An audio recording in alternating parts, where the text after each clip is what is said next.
사냥꾼들이 가장 무서워하는 짐승은 새끼를 데리고 있는 곰이라고 합니다. 우리가 동물원에서 보는 곰은 느리고 또 얼핏 유순해 보이는 그런 모습도 있지만 야생에서 특히 새끼를 데리고 있을 때는 그 곰이 얼마나 예민하고 민첩한지 또 얼마나 사납고 무서운지 모른다고 합니다. 짐승도 그러한데 사람은 말할 나위 없습니다.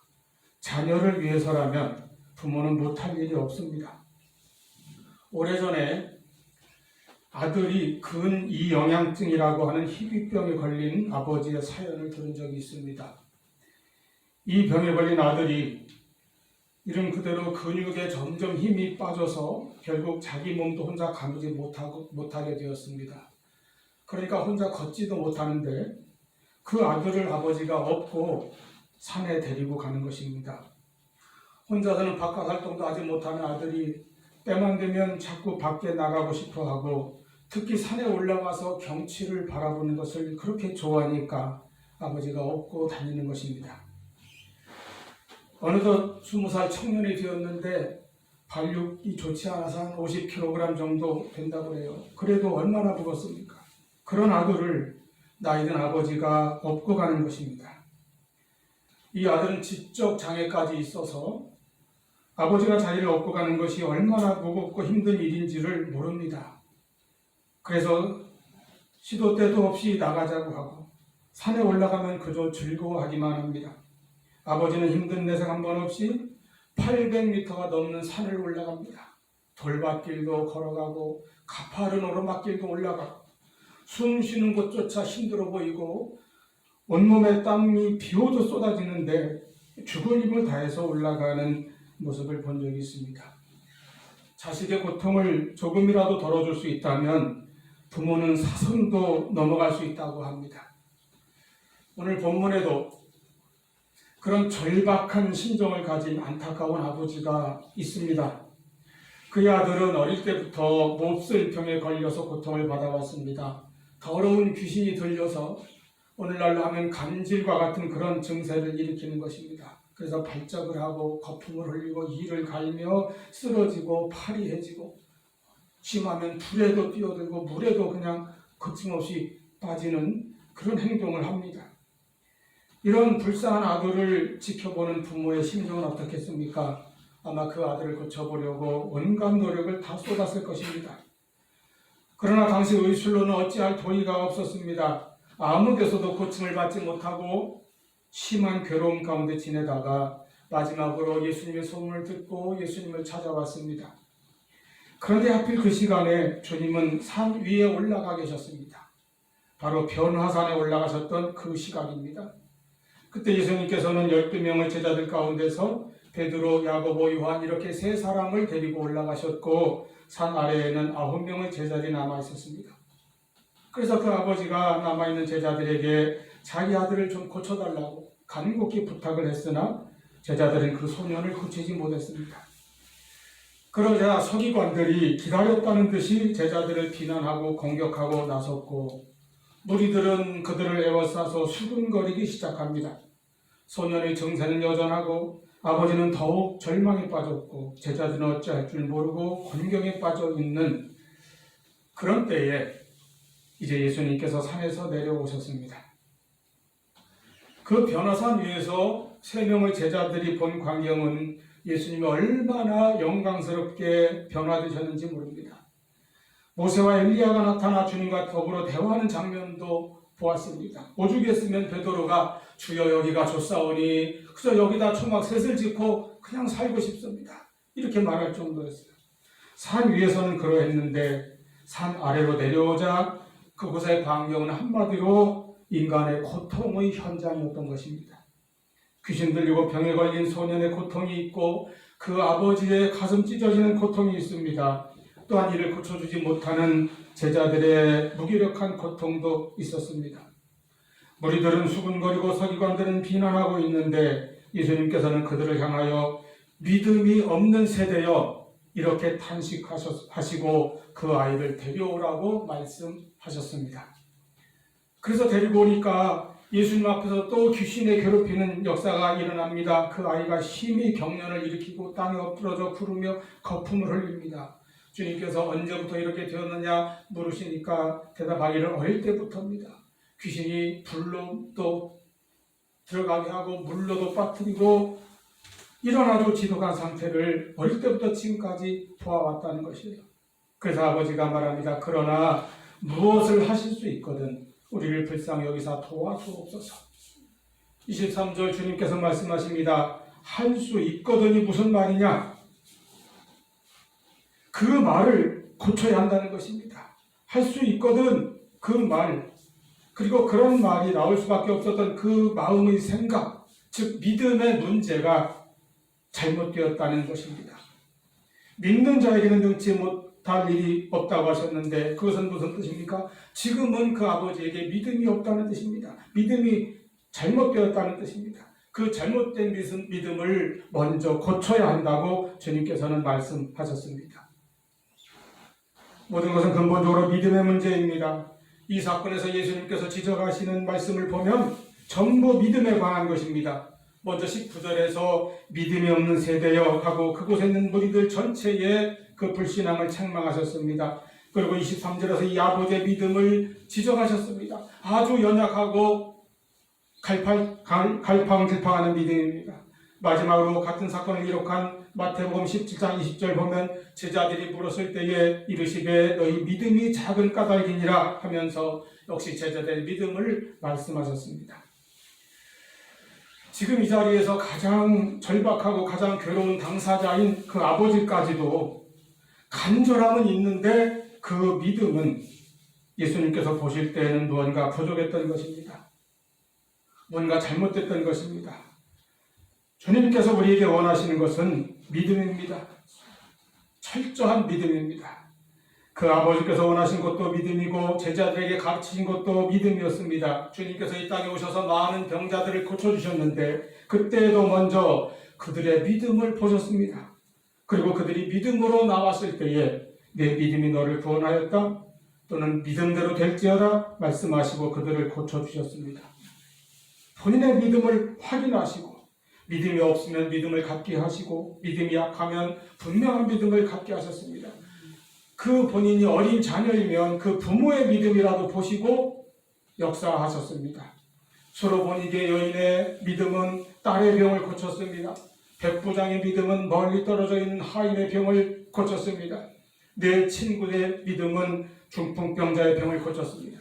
꼼짝 못하고 들것에 실려서 지붕을 뚫고 내려온 사람으로 하여금 일어나서 그 자리를 들고 걸어가게 하셨습니다. 이렇게 믿음이 중요합니다.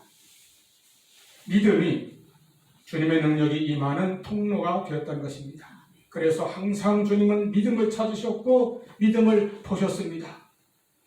여러 사람들을 해치며 크게 소리 지르며 예수께 달려나온 맹인 바디메오에게서도 주님은 믿음을 보셨습니다. 반대로 사람들 틈에서 행여라도 자기가 드러날까 두려워하며 몰래 조용히 예수님의 옷자락만 겨우 만진 혈루증 여인에게서도 예수님은 믿음을 보셨습니다. 표현은 다르나 그 중심에 있는 믿음을 보신 것입니다. 여기 변화산 아래 이 동네에 이런 복잡한 문제와 온갖 고통이 가득한 이유는 무엇이었습니까? 주님은 그것이 바로 믿음의 문제라고 말씀하십니다. 주님을 대적하는 서기관들, 구경만 하고 수근거리는 무리들, 이 소년을 고치지 못하는 무기력한 제자들, 이 모두가 온전한 믿음이 없는 사람들입니다. 믿음이 없는 곳에 인간의 문제가 있고 인간의 고통이 있습니다. 믿음이 없기 때문에 많은 현대인들이 그토록 불안을 안고 항상 걱정과 두려움 속에 살아가고 있습니다. 모든 것은 믿음의 문제입니다. 믿음이 없으면 아무것도 할 수 없습니다. 히브리서 11장 6절 말씀에 믿음이 없으면 하나님을 기쁘시게 하지 못한다고 하였습니다. 그러므로 응답을 받을 수도 없습니다. 하나님께는 능치 못할 일이 없지만 그 하나님의 크신 능력의 역사는 믿는 자에게 나타나는 것입니다. 믿음이 하나님을 기쁘시게 하고 믿음이 역사를 일으킵니다. 우리가 세상 살아갈 때에 때로 지치고 피곤해서 삶의 의욕과 용기를 잃을 때가 있습니다. 많은 문제들에 둘러싸여 낙심하고 희망을 갖지 못하도록 힘이 빠질 때가 있습니다. 아무 문제도 없는 사람은 아무도 없습니다. 그러나 하나님께서는 우리에게 어떤 문제라도 감당할 힘을 주시며 능히 이기게 하십니다. 무엇으로 이기게 하십니까? 바로 믿음입니다. 요한일서 5장 4절 세상을 이기는 승리는 이것이니 우리의 믿음이니라 말씀하십니다. 이 망가지고 뒤틀린 세상에서 수많은 문제들과 맞닥뜨리며 힘겹게 싸우고 고통받으며 살아가는 우리가 이 시간 가져야 하는 것은 바로 이 믿음, 전능하신 하나님에 대한 철저한 믿음입니다. 우리를 만드시고 우리를 사랑하시고 우리를 보호하시는 하나님에 대한 온전한 믿음입니다. 예수님께서 이 믿음을 얼마나 강조하셨는지 몰라요. 제자들에게는 겨자씨만한 믿음이라도 있다면 산을 옮길 수 있다고 하셨습니다. 그리고 이 아버지에게 할 수 있거든이 무슨 말이냐, 믿는 자에게는 능히 하지 못할 일이 없느니라 말씀하셨습니다. 왜 주님이 이 아버지에게 그렇게 말씀하십니까? 그의 믿음이 하실 수 있거든, 이런 표현에서 알 수 있듯이 반신반의하는 나약한 신앙이었기 때문입니다. 믿는다 하면서도 어떨 때는 믿고 어떨 때는 믿지 못하는 그런 의심하는 사람도 있습니다. 일단 이 아버지가 자기 아들을 고쳐보려고 예수님을 찾은 것은 믿음이었습니다. 신앙이었습니다. 그런데 예수님이 안 계셨어요. 그래서 제자들에게 부탁합니다. 제자들도 이미 전도 나갈 때 예수님으로부터 귀신을 내어 쫓고 병을 고치는 권능을 받은 사람들이었습니다. 그런데 이날은 고치지를 못했습니다. 그러자 이 아버지의 마음에 금방 실망과 의심이 생기고 믿음이 흔들리고 마음에 낙심이 찾아와 버린 것입니다. 그래서 예수님께 구할 때에도 무엇을 하실 수 있거든, 이렇게 이제는 그 신앙이 연약해지고 흔들리는 것을 보여줍니다. 오늘날도 그저 자기 생각으로 믿는 그런 신앙을 가진 사람들은 그저 이런 정도의 믿음을 가진 것입니다. 기도해서 쉽게 응답을 받으면 기뻐합니다. 그런데 응답이 더디고 내가 원하는 대로 주어지지 않을 때에는 마음에 실망이 생깁니다. 그것이 쌓여서 의심이 되고 원망이 되고 불신앙이 되고 시험에 들게 되는 것입니다. 이 아버지의 이런 믿음을 예수님께서는 먼저 고쳐주시기를 원하셨습니다. 믿음이 고쳐져야 그의 기도도 그의 소원도 주님 앞에 응답을 받을 수 있는 것입니다. 그러므로 우리도 이 귀한 시간에 나의 믿음을 주님 앞에서 바로 고백할 수 있는 은혜가 있기를 바랍니다. 주님께서 말씀하신 믿는 자에게는 무슨 말입니까? 믿음의 사람에게는 능히 하지 못할 일이 없으리라. 여러분은 믿음의 사람입니까? 그렇다면 우리의 그 믿음은 다음의 세 가지로 나타나야 합니다. 첫째는 믿음의 생각입니다. 믿음의 사람은 먼저 믿음의 생각을 가져야 합니다. 여러분, 인간의 마음, 인간의 생각은 전쟁터와 같습니다. 하나님 앞에서 믿음의 생각으로 살아가는 사람이 있고 오직 세상에 매여 육신적이고 물질적이고 정욕적인 것만 생각하거나 인간적인 것만 생각하며 살아가는 사람이 있습니다. 뿐만 아니라 믿음으로 살아간다고 하는 신자들 가운데서도 한 마음 안에서 때로는 믿음의 생각이 일어나고 때로는 불신앙적인 생각이 일어나서 싸울 때가 있습니다. 성령이 주는 생각과 사탄이 주는 생각의 싸움입니다. 그 마음의 전쟁터에서 어떤 생각이 이기느냐에 따라 그의 삶이 달라질 것입니다. 로마서 8장 5절 6절 말씀에 육신을 따르는 자는 육신의 일을, 영을 따르는 자는 영의 일을 생각하나니 육신의 생각은 사망이요 영의 생각은 생명과 평안이니라. 잠언 4장 23절 말씀합니다. 모든 지킬 만한 것 중에 더욱 내 마음을 지키라. 생명의 근원이 이에서 남이니라. 여러분, 우리의 마음을 믿음으로 지키시기 바랍니다. 믿음의 생각으로 지켜야 합니다. 두 생각의 싸움에서 믿음이 이겨야 합니다. 빌립보서 4장 6절 이하의 말씀에 우리가 어떤 일도 염려 대신에 기도하며 믿음으로 주님께 맡기며 나갈 때에 모든 지각에 뛰어난 하나님의 평강이 그리스도 예수 안에서 어떻게 된다고 하셨습니까? 너희 마음과 생각을 지키시리라. 하나님의 은혜가 우리의 마음과 생각을 지켜주시는 축복이 있기를 바랍니다. 우리가 하나님을 믿고 있으면 그 믿음이 우리의 마음과 생각을 지배하고 이끌고 가야 합니다. 생각은 우리 인생을 결정하는 중요한 요인입니다. 긍정적인 생각은 긍정적인 열매를 맺고 부정적인 생각은 부정적인 결과를 가져옵니다. 믿음의 생각은 생명과 평안의 열매를 맺고 불신앙의 생각은 근심과 두려움의 열매를 가져옵니다. 그러므로 불신앙적인 생각들은 하나님의 말씀으로 치료하고 말씀에 의지하여 항상 믿음의 생각 그리고 긍정적인 생각을 가지고 살아가야 합니다. 여기서 긍정적인 생각이란 세상에서 말하듯이 그저 내가 할 수 있다 그런 사상이 아니라 믿는 자에게는 능치 못할 일이 없다고 하는 그런 믿음입니다. 믿음의 사람, 내게 능력 주시는 주님 안에서 내가 할 수 있다는 그 믿음의 생각을 말하는 것입니다. 그런 믿음의 생각을 가지고 살아가시기를 바랍니다. 두 번째는 믿음의 언어입니다. 믿음의 사람은 우리의 말이 믿음의 말이 되어야 합니다. 무엇이든 안 되는 환경이 있는 것이 아니라 안 된다는 생각이 문제고 그 생각을 말하는 안 된다고 말하는 그 언어가 문제입니다. 하나님께서 인간을 창조하실 때에 창세기 1장 27절에 보면 하나님의 형상대로 만드셨다고 했습니다.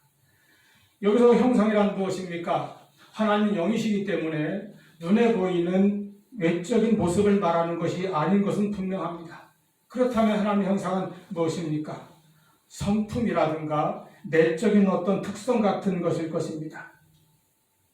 에벨 브로나라는 신학자는 이 하나님의 형상 중에서 가장 중요한 것은 인간이 가진 언어의 능력이라고 보았습니다. 피조물 중에 사람만이 언어를 사용하지 않습니까? 동물들의 의사소통 같은 그런 것이 아니라 언어는 인간만이 가지고 있는 창조적인 능력이 있는 말입니다. 하나님께서 말씀으로 천지를 창조하신 그 능력의 일부분이 우리 인간의 언어에도 주어졌다는 것이죠. 그래서 하나님께서 인간에게 주신 그 언어에는 견인력, 끌고 가는 힘과 성취력, 어떤 일을 이루는 능력이 있습니다. 옛말에 말이 씨가 되고 말한 대로 된다는 경우가 그런 것입니다. 야고보서 3장 4절 5절 말씀에 혀는 지체 중에 지극히 작은 것이지만은 그 작은 혀가 마치 배의 키와 같아서 온몸을 지배하고 우리 인생의 방향을 이끌고 간다고 하셨습니다. 그러므로 믿음의 사람은 말의 습관을 바꾸어 항상 믿음의 언어를 사용해야 합니다. 하나님은 믿음의 말에 역사하십니다. 인간의 말을 하나님께서 얼마나 중요하게 여기셨는가 하는 대표적인 예가 민수기 14장에 기록되어 있습니다. 이스라엘 백성들이 가나안에 들어가기 위하여 먼저 정탐꾼을 보내 그 땅을 조사합니다. 그래서 12명의 정탐꾼이 들어가서 40일 동안 샅샅이 정탐을 하고 돌아왔습니다. 돌아와서 그 땅이 얼마나 비옥한지, 그 땅에서 결실한 과실들이 얼마나 이렇게 풍성한지를 보고하는 데까지는 모두의 의견이 일치하였습니다. 그런데 그 땅을 지금 차지하고 있는 아낙 자손을 비롯한 7 족속들에 대해서 10사람은 그들은 강하고 그 성읍은 견고하며 심지어 그들은 거인인데 우리들은 그 앞에 서면 메뚜기와 같을 것이다 라고 하면서 절대로 못 들어간다는 것입니다. 가나안에 들어가면 다 죽는다는 것입니다. 다 망한다는 것입니다. 오직 2 사람 여호수아와 갈렙만이 일어나 외쳤습니다. 우리가 곧 올라가서 그 땅을 취하자. 능히 이기리라. 온 백성이 10사람의 말을 듣고 아우성치며 울고 불고 나중에는 모세를 원망하고 애굽으로 돌아가자 하였습니다. 하나님을 향해서도 불평하며 원망하는 백성들이 되어버렸습니다. 그때 또 여호수아와 갈렙이 옷을 찢으며 외칩니다. 여호와께서 우리를 기뻐하시면 우리를 그 땅으로 인도하여 들이시고 그 땅을 우리에게 주시리라. 여호와는 우리와 함께 하시느니라. 그들을 두려워하지 말라. 분명히 들어갈 수 있다, 차지할 수 있다, 이렇게 외칩니다. 그러나 온 회중은 여전히 불신앙에 사로잡혀 있고 그 2 사람을 돌로 치려 했습니다. 그때 하나님께서 영광으로 나타나셨습니다. 그리고 그들에게 진노하셨습니다. 민수기 14장 11절 이 백성이 어느 때까지 나를 멸시하겠느냐. 내가 그들 중에 많은 이적을 행하였으나 어느 때까지 나를 믿지 않겠느냐 말씀하십니다. 여러분, 불신앙은 하나님을 멸시하는 죄인 것입니다. 그래서 하나님께서 그들을 향하여 진노하셨을 때에, 그들을 멸하게 하셨을 때에 또 모세의 간절한 기도가 있었습니다. 그 기도를 들으시고 하나님께서 그들을 멸하지는 않으셨습니다. 그러나 민수기 14장 28절에 이렇게 말씀하십니다. 너희 말이 내 귀에 들린 대로 너희에게 행하리라. 그래서 우리가 가나안에 들어가면 다 죽을 것이다 이렇게 말한 자들, 절대 못 들어간다 이렇게 말한 자들은 결국 한 사람도 가나안에 들어가지 못하고 광야에서 죽고 말았습니다. 가나안에 들어간 자들은 광야에서 태어나서 장성한 2세대들만 들어간 것이죠. 오직 그 땅에 들어가자, 여호와께서 함께 하시고 우리에게 그 땅을 주시리라, 들어갈 수 있다고 외쳤던 여호수아와 갈렙만이 출애굽 1세대 가운데서 오직 이 두 사람만이 가나안에 들어갔던 것입니다. 너희 말이 내 귀에 들린 대로 내가 행하리라. 말이 이렇게 중요합니다. 우리 입술의 언어가 믿음의 말이 되도록 해야 합니다. 믿음의 사람이라면 믿음의 언어 생활을 해야 합니다. 불신앙적인 말, 불평하는 말, 정직하지 못한 말, 남 험담하는 말, 공격하고 비난하는 말, 어둡고 부정적인 말 하지 말아야 합니다. 긍정적이고 친절하고 창의적인 말을 하려고 힘쓰시기 바랍니다. 항상 입술로 하나님께 대한 신앙을 고백하며 믿음의 언어 생활을 하십시오. 찬송의 말을 하시기 바랍니다. 감사의 말을 더 많이 하시기 바랍니다. 그래서 그 말 속에 역사하시는, 언어 속에 역사하시는 하나님의 능력으로 승리하는 우리 사랑하는 성도들 되시기를 바랍니다. 세 번째는 믿음의 기도입니다. 믿음의 사람에게는 믿음의 기도가 있어야 합니다. 주님께서 그 소년을 고쳐주신 후에 제자들이 나와 물었습니다. 자기들 어찌하여서 그 같은 일을 하지 못하였나이까? 이렇게 묻습니다. 주님께서 대답하시기를 29절에 기도 외에 다른 것으로는 될 수 없다 하셨습니다.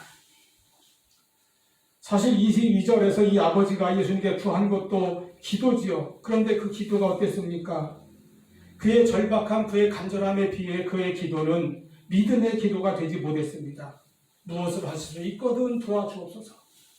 그러면 도와줘도 도와주지 않아도 할 수 없다는 뜻 아닙니까? 믿음도 없고 확신도 없고 뜨거움도 간절함도 없는 그런 기도, 그냥 한번 해보는 기도에 불과했습니다. 이렇게 기도의 능력을 잃어버릴 때 하나님을 향한 믿음도 흔들릴 수밖에 없습니다. 기도가 약하다는 것은 믿음이 약하다는 뜻입니다. 기도가 무엇입니까? 기도는 전능하신 하나님을 바라보는 것입니다. 기도는 사랑의 하나님을 의지하고 온전히 하나님께 맡기는 것입니다. 그래서 기도는 겸손한 신앙의 고백과도 같습니다. 오직 하나님만이 제게 역사하실 수 있나이다.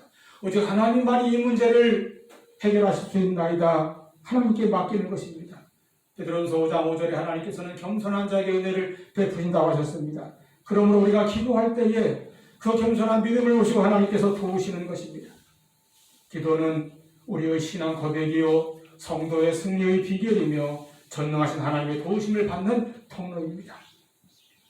그러므로 성도의 기도는 믿음의 기도이어야 합니다. 야고보서 1장 6절에 오직 믿음으로 구하고 조금도 의심하지 말라고 하였습니다. 두 마음을 품지 말라고 말씀합니다. 야고보서 5장 15절에 믿음의 기도는 병든 자를 구원합니다. 또 16절에서 의인의 간구는 역사하는 힘이 크니라 말씀하였습니다. 엘리야는 우리와 성정이 같은 사람입니다. 우리가 모든 면에서 같은 사람이라는 뜻이에요. 그런데 그가 기도할 때에 하늘이 닫혀 비가 오지 않았고 다시 기도한 즉 하늘이 열려 비가 내리고 땅이 열매를 맺었습니다. 그 기도가 믿음의 기도였기 때문입니다. 믿음의 기도는 하늘의 보좌를 움직이고 땅을 진동시킬 것입니다. 우리가 살면서 자기 힘, 자기 능력으로 감당하지 못하는 문제를 안고 살아가지 않는 사람 없습니다. 다 저마다 힘겨운 짐을 지고 가는 인생들입니다. 그럴 때 우리가 할 수 있는 일은 무엇입니까? 기도하는 일입니다. 기도하시기 바랍니다. 기도하되 믿음의 기도를 하시기 바랍니다. 오직 믿음으로 이 같은 기도를 할 때에 우리는 승리할 수 있을 것입니다.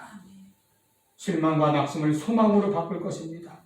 패배와 무기력을 능력과 승리로 바꿀 것입니다.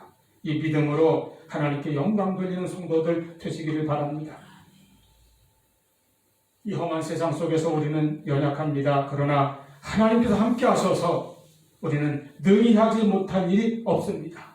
믿는 자에게는, 믿음의 사람에게는 이런 역사가 일어날 것입니다.